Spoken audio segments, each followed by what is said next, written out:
Now,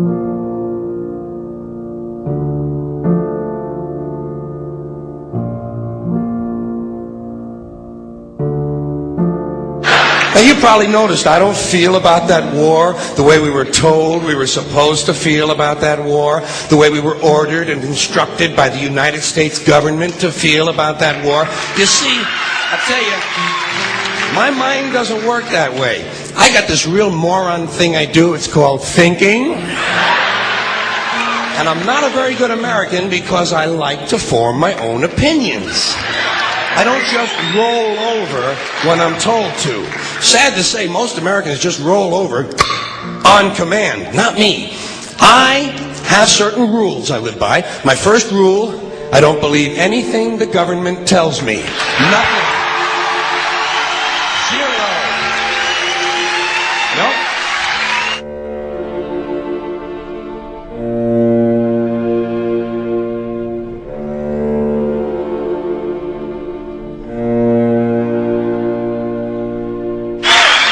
And I don't take very seriously the media or the press in this country, who in the case of the Persian Gulf War were nothing more than unpaid employees of the Department of Defense, and who most of the time function as kind of an unofficial public relations agency for the United States government.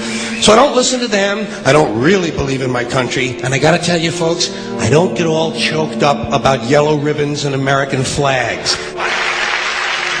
Now, to balance the scale, I'd like to talk about some things that bring us together. Things that point out our similarities instead of our differences. Because that's all you ever hear about in this country is our differences. That's all the media and the politicians are ever talking about, the things that separate us, things that make us different from one another. That's the way the ruling class operates in any society. They try to divide the rest of the people. They keep the lower and the middle classes fighting with each other so that they, the rich, can run off with all the fucking money. Fairly simple thing, happens to work. You know, anything different, that's what they're going to talk about. Race, religion, ethnic and national background, jobs, income, education, social status, sexuality, anything you can do, keep us fighting with each other so that they can keep going to the bank. You know how I describe the economic and social classes in this country? The upper class keeps all of the money, pays none of the taxes. The middle class pays all of the taxes, does all of the work. The poor are there just to scare the shit out of the middle class. Keep them showing up at those jobs. Politicians know that word. They use it on you. Politicians have traditionally hidden behind three things: the flag, the Bible, and children. No child left behind. No child left behind. Oh, really? Well, it wasn't long ago you were talking about giving kids a head start.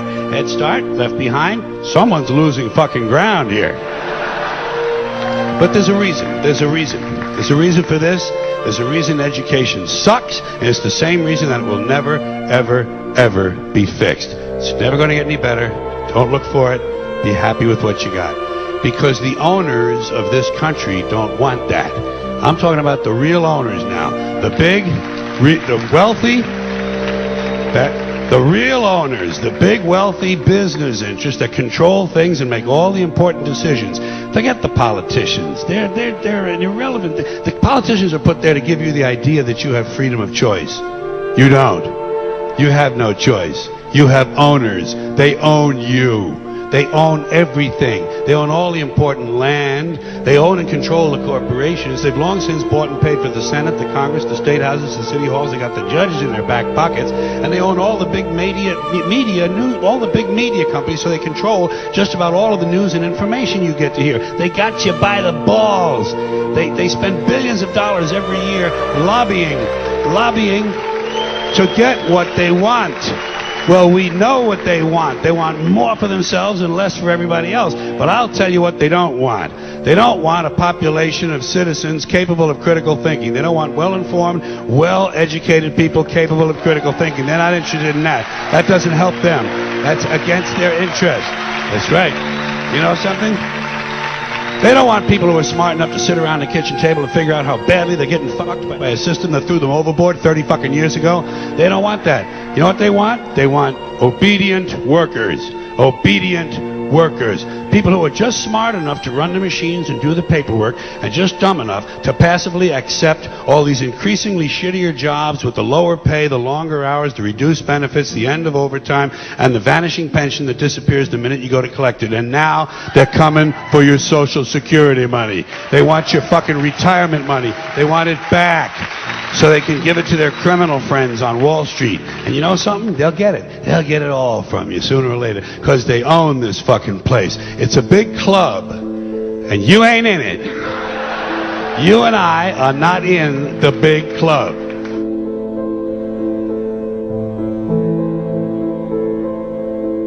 The greatest form of control is where you think you're free when you're being fundamentally manipulated and dictated to. One form of dictatorship is being in a prison cell and you can see the bars and touch them. The other one is sitting in a prison cell but you can't see the bar, you think you're free. What the human race is suffering from is mass hypnosis. We are being hypnotized by people like this. Newsreaders, politicians, teachers, lecturers. We are in a country and in a world that is being run by unbelievably sick people. The chasm between what we're told is going on and what is really going on is absolutely enormous. The greatest hypnotist on planet Earth is a oblong box in the corner of the room. It is constantly telling us what to believe is real. Historically, the control and manipulation of political opinion has been the Freemasons' main weapon in gaining control of countries and states. Once in control of the rulers and politicians of a country, laws and political structures could be changed in accordance with their agenda. However, since restricting the body does not necessarily mean restricting the mind, the Freemason recognizes that their plan for a global government hinges completely on subduing the masses to their agenda, and thus eliminating opposition to their cause. And the greatest threat to their plan, posing more danger than any army or law, is the threat of a free-thinking mind. In order to eliminate this threat and to achieve their objective, the Masons have set about the boldest plan ever devised: the complete control of every aspect of human life, your life. And the weapons they are using against you are in your very homes, entertaining you and your children, and gradually indoctrinating you without you even realizing.